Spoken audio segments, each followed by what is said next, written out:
Our panelists here are next to me, Guilherme Bechara, Engineering Solutions Manager at Barbosa Mello.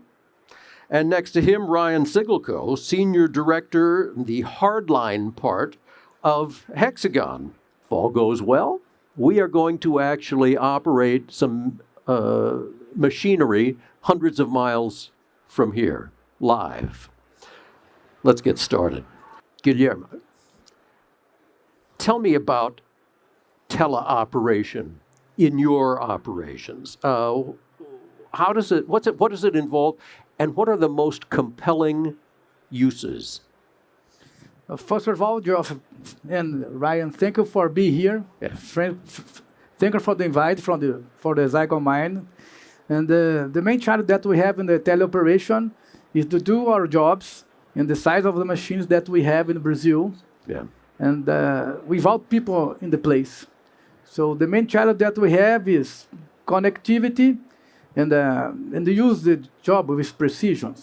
Yeah. So the compelling thing that's for us very interesting, because with this product that Barbosa Mello have today, we are in the second generation of this product, okay? And we believe with the productivity that we already reached with our machines, that will be available for the market in the next few years to do all other kinds of jobs beyond that the teleoperation in place that no one can go. Yeah, and you mentioned just the challenge of connectivity, which makes sense, but it's pretty basic. How are you improving that?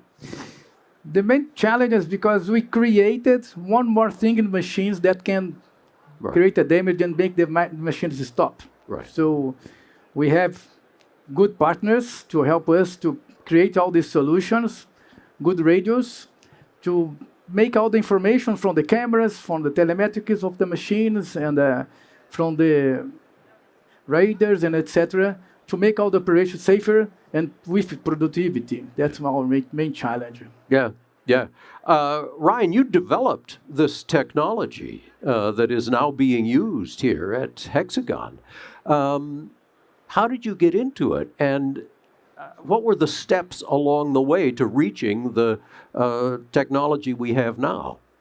So originally, when the company started, we were looking at the technology that's available in the industry, and the challenges that people need to face, that our customers need to face. And a lot of the systems that are out there, they just weren't built for the environment that we're dealing with. Like, we're in mining, it's heavy, it's dusty, it's dirty. Yeah. But a lot of the systems were being adapted from other industries and brought in and being used for that application. So we saw an opportunity to start from the bottom up, build from scratch something that could last in the environment and be usable for a long period of time. So that's how we got started in the business. And over the years, starting from more a simplistic system, which is our radio remote control, we removed the operator, but they're still pretty close. Right. But then over the years, we saw that our customers needed to get operators even further. Like Guilherme's application, they need to be far away from the machine, which now we need to get into more sophisticated systems. So that's where Teleop came from, is to try and solve those challenges and just give those tools to our customers. Yeah. And what were the big challenges that you had to overcome? So a few of them. So because our system is any make, any model, any year, any type of machinery. Right. Every time we take a project on, usually there's something different now. There's something new that we have to work on because our customers have specific needs, and they all use different machines and machine models to accomplish that. So as we take on these projects, we have to learn these machines all the time and then develop a solution for it, finish it, design it, and then deploy it, all the time being customized. Right. And I should tell the people who are here watching, what you're seeing on the screen here is live video from just right over there. That is Jazz, who is right now operating, it looks like, right? Something somewhere. We'll find out in a bit exactly what it is and exactly where it is. But I can help you out with that, actually. So I figured you could. Yeah, the machine is in northern Ontario in Canada, so it's about 2,000 miles away. Yeah, from here. From here, yeah. Right. And this is all real time, right, that we're seeing now. He is looking in his screen at machinery that he is operating. Is that correct? Yeah, absolutely. Okay. Considering what he's doing right now, for how long has it been possible for someone to be using this equipment to do exactly what he's doing? So our first implementation of teleop was in 1997. Yeah. We've been doing this for a long time, but that was more of a stationary piece of equipment. Moving into mobile, we've been doing it for more about the last 15 to 18 years, where we've been doing different machines, both on surface and underground, and different applications. So it's been available for quite some time. Guilherme, what specifically are the decommissioning projects that you're doing right now? I don't know if everyone knows, but in Brazil, we have some problems with the dams. Yeah. 2 dams collapsed. Yeah. So it was a red alert. Yeah. So we have some dams that are classified as level 3 dams. These level 3s is like dams that are collapsing or will begin to collapse. So it's a very dangerous situation. Barbosa Melo just finished the first dam characterization. We removed 2.5 million of cubic meters with the first generation of our product. Was around 290,000 hours of operation. And all with this, with security, we make all this job with 4.5 million of working hours with no life changes. So security is a value to us. Right. And with technology, you made this and accomplished this challenge. Right. And now we are working at the second dam. Yeah. With a new challenge, with a volume bigger than the first one, with the second generation that we're using, the hardline cockpit, that we strongly believe that we're going to reach our main goals, that is to make the productivity of the machine as the guy would be inside of the machine. Right. So that we are believing, and that's why we are looking for a Hexagon mine and a hardline to help Barbosa Melo to do this job. Because our job is not to develop hardware software. Our job is to put people to work with the technology and create, train them to use the technology better. Right. And without the technology, before the technology, how was this job done? No, it wasn't done. It wasn't done. No, it wasn't done because there's one remote control for one machine. Today we work together with 24 machines at the same time in the same place. And all these machines work within a controlled area. We cannot create vibrations and etc. Right. And when we have to remove the tailings, we have to take some cares and make the job with precisions. Right. So everything is very calculated to avoid the collapse of the dam. Yeah, yeah. Safety is clearly a really important element here and an enormous advantage. But I gather there are other things as well. Ryan, what have you made it possible for them to do in addition to the safety? So, safety is definitely the main driver, but also specifically in some of our customers. We have one of our customers who they operate an underground mine in Northern Ontario, and they have to fly their workforce in and out on a regular schedule.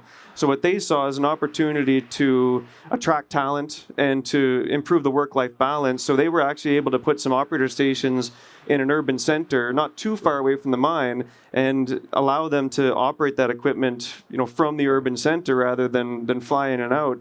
But also along those same lines, especially in underground mines where there's a long travel time to get from surface to the machine.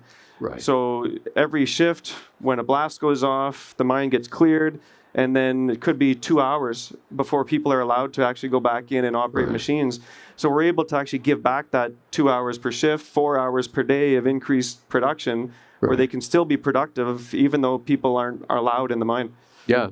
Guilherme, have you noticed these advantages in your operations? No, yes, we noticed it. Yeah. We also knew that this kind of job that we have in Brazil, one day we're going to finish, of course. Right. Probably Barbosa Melo will do all the dams we're trying to do. Right. But we strongly believe in the medium time we're going to start to do this job, like Ryan said. Yeah. Because with sustainability, we have a big problem in Brazil because we have big contracts. We always move a lot of people to the north of our country. And every time that we do this, we reach some cities that are small cities. And every time we arrive in this place, we create problems with the sewers and water facilities. So I believe in a short period of time, we're going to start to do the state of our drivers and operators in the south of the country and make all the operation with the machines in the north of the country. I believe since we finish this job with the dam, we're going to start to do this because will be a lot of kits, teleoperate kits to do this job. That's a very interesting angle that I wanted to ask you about, which is the operators. Where do you get the operators? How much training does it take? And how do they get trained to do these, operate these huge machines from far away? Oh, that's where Barbosa Melo entered in the game. Yeah. Like I said to you, we take their product, understand how it works, okay? Right. So we have to take the people and prepare them to use the technology to them. Right. Our company understand that technology is very friendly to us. Yeah. So we have a technical school. Yeah. So an electronic platform that we make the training for all operators. Every time we make the admission of an employee, we have some tests that we start to understand the probability of this guy to become a operator, okay? Right. Or driver. Right. So today we have around 80,000 employees in Barbosa Melo in Brazil. How many? 80,000 employees. My God. So everyone passed by a test. It's an app in the telephone. They do the tests. Yeah. And every time they do the test, we know the probability of this guy to become a operator. Yeah. Yeah. Sorry. But with this, we gave all the training. We take around 30 days, 45 days. Right. They became this kind of operator to operate these machines. And like I said to you, our main goal today is to reach the productivity as the guy would be inside of the machine. So that's what we're investing in our time. Right. And we believe that technology will help us to do this. Right. So you're using this technology largely or entirely for decommissioning some of these tailings places, right? It would seem that it's possible to use this same technology for many other things. Of course. Do you anticipate doing that? Yes, we believe that we're going to do this. Like I said for you, like Ryan just said, some places that are difficult to take the people there, we try to understand that we're going to reduce costs because everybody don't live in the place that have the jobs. Our contracts always change of place in Brazil. Right. So we perhaps that maintaining these people in a certain place and just change the machines, we're going to reduce the impact of our people in the cities or in the environment and also do the jobs better for our client and create a value to our clients. Yep. Ryan, are you working on other kinds of machines or other kinds of environments like underground where this might be used? Always, yeah. So it's interesting that we look into the market and try to see where our product can be used. But our customers bring us so many new applications, all the time. Every month, there's something new that we wouldn't have thought about, that there's a hazard or a risk to an operator in a job that seems seemingly safe. The hazard aren't apparent when first looking at it.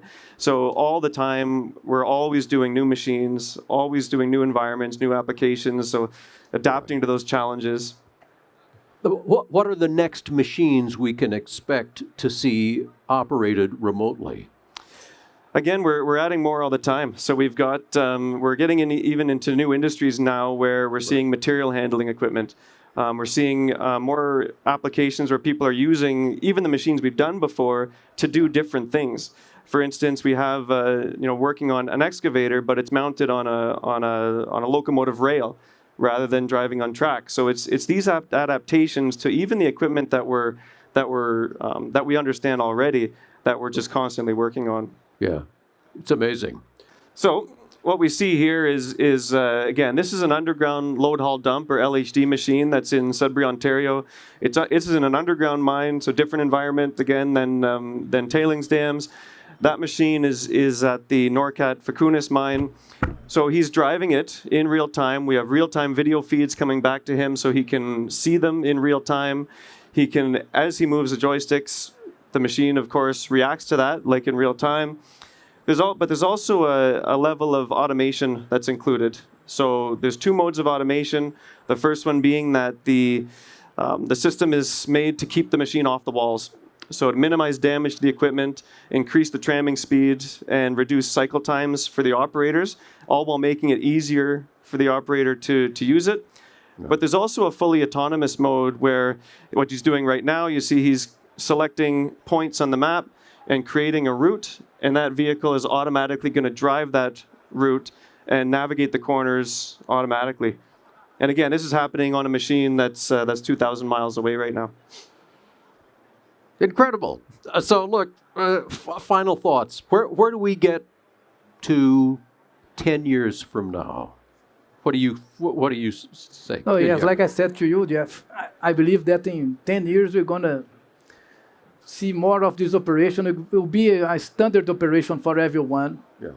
Our client will start to ask you to deliver this kind of solution to reduce the impact on the cities that we do the jobs. Yeah. Because there's this thing that Ryan said, that people don't want to move to do the jobs. Of course, there's this, but I believe our clients, cause the sustainability, want to ask for us to deliver the solution to them.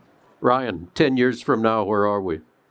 So what we see is that the demand for metals is increasing, but the challenges that we have faced in front of us in the industry are getting harder by the day.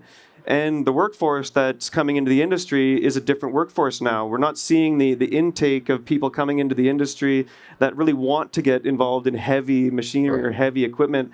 So by changing these roles and making it more of a technical and exciting role and more in a clean environment and all the different skill sets that come with that, by adapting to that, we can actually start drawing in more people into the industry and enable us to meet the demand that we have to do. So what we think more sites are going to start adopting these and using it as a productivity tool, a safety tool, but also even as a recruitment tool to fill the need that we know we have.